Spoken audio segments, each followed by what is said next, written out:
2 ساڵ بەسەر پێکهێنانی نۆیەمین کابینەی حکومەتی هەرێمی کوردستان تێپەڕی. کابینەکە لە سەرەتای دەستبەکاربوونی با سەرۆکایەتی مەسرور بارزانی بەڵێنی گۆڕانکاری گەورە و خزمەتگوزاری زۆری بە خەڵکدا. دروشمی کابینەکەش چاکسازی و حکومەتێکی بەهێز بوو، بەڵام دوای 2 ساڵ لە کارکردن هێشتا هەرێمی کوردستان ئەو قەیرانە داراییەی تێنەپەڕاندووە کە لە ساڵی 2014ەوە بەرۆکی گرتووە. لەم راپۆرتە تایبەتەدا ڕاو هەڵسەنگاندنی بەشێک لە فراکسیۆنەکانی نێو پەرلەمانی کوردستان دەخەینە ڕوو. بێگومان ناتوانین بڵێن حکومەتێکی خزمەتگوزار بووە. لەو ڕووە ئەندامێکی فراکسیۆنی یەکێتی لە پەرلەمانی کوردستان دەربارەی هەڵسەنگاندنیان بۆ کابینەی نوێمی حکومەتی هەرێمی کوردستان ڕایگەاند. بێگومان ناتوانین بڵین ئەم کابینەیە حکومەتێکی خزمەتگوزار بووە. لە ڕووی موچە و گوزەرانی خەڵکیشەوە هیچ چاکسازیەک نەکراوە تاوەکو خەڵکی ئومێدێکی پەیدا کردبێت.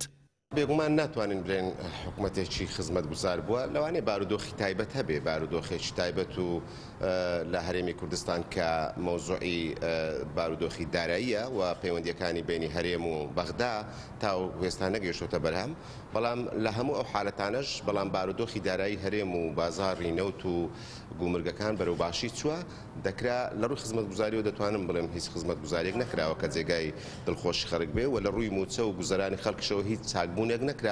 لای خۆیەوە ئەندامێکی فراکسیۆنی کۆمەڵی دادگەری لە پەرلەمانی کوردستان دەربارەی هەڵسەنگاندنی بۆ کابینەی نوێمی حکومەت ڕایگەاند. 3 پێوەر هەیە بۆ هەڵسەنگاندنی کاری هەر حکومەتێکی دنیا. یەکەم کات، دووەم توانای مادی و مرۆیی، سێم ئەو بەرنامە و سیاسەتەی کە هەیەتی. بە هەر 3 پێوەرەکە ئەم حکومەتە لاواز و شکست خواردوو بووە و لە ئاست ئێستای خەڵک و چاوەڕوانیدا نییە. 3 پێوەر هەیە بۆ هەڵسەنگاندنی کاری هەر حکومەتێکی دنیا. یەک کات، دووەم ئیمکانیات توانای مادی و مرۆیی، سێم ئەو بەرنامە و سیاسەتەی کە هەیەتی. بە هەر 3 پێوەرەکە ئەم حکومەتە حکومەتێکی لاواز و شکست خواردوو بووە و لە ئاست ئێستای خەڵکی هەرێمی کوردستانان نیە، لە ئاست چاوەڕوانی خەڵکی هەرێمی کوردستانان نیە. بۆ چونکە 2 ساڵ تەمەنێکی زۆرە بۆی دەرکەوێکم حکومەتە حکومەتێکی خزمەتگوزارە، حکومەتی خەڵکە و حکومەتی جێبەجێکردنی یاساکانە، حکومەتی باشترکردنی بژێویەکانە، حکومەتی پێشکەشکردنی خزمەتگوزاریە. حیزبەکانی پێگەێنەری دەسەڵات بەداخەوە، حکومەت بەداخەوە لە ڕێگەی دامەزراوەکانیەوە خەریکی زمان بڕینی خەڵکە. ئەمە یەک لە خاڵە زۆر ڕەش و سلویەکانی حکومەتە کە لە ڕاستیە کابینەکانی پێشوش ئەم ناشرینیان نەبوو. ئەمەی نەکرد. خاڵێکی تر لە بەپێی بەرنامەکەی خۆی بەڵێنیەوەی داوە چاکسازی بکە، بەڵێنیەوەی داوە ڕۆتین نێڵێ، بەڵێنیەوەی داوە ڕوبەڕووی گەندەڵی بێتەوە، بەڵێنیەوەی داوە ڕێز لە چاودێری کاری پەرلەمان بگرێ، بەڵێنی زۆر بەڵێنی داوە کە لە ڕاستیە کابینەکانی پێشوو لە بەرنامەی خۆیانە ئەم بەڵێنانە نەداوە. هەر لەو چوارچێوەیەدا و بۆ هەڵسەنگاندنی 2 ساڵ لە تەمەنی کابینەی نوێمی حکومەتی هەرێم، پارلەمانتارێکی سربەخۆ لە پەرلەمانی کوردستان لە ئەدای کابینەی نوێمی حکومەتی هەرێمی کوردستان ناڕازیە و بە شکست خواردوو پێناسەی دەکات.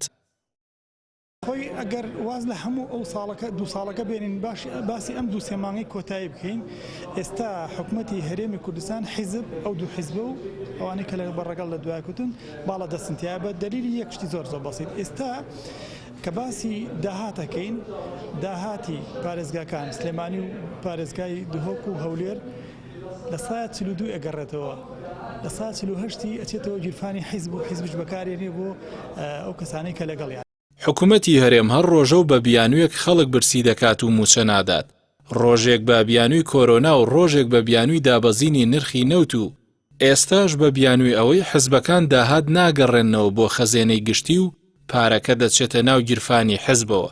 بۆیە چاودێران دەڵێن ئەم حکومەتە بە هەموو شێوازێک حکومەتێکی تاگڕەوە و ناتوانرێت هیچ هەڵسەنگاندنێکی باشی بۆ بکرێت.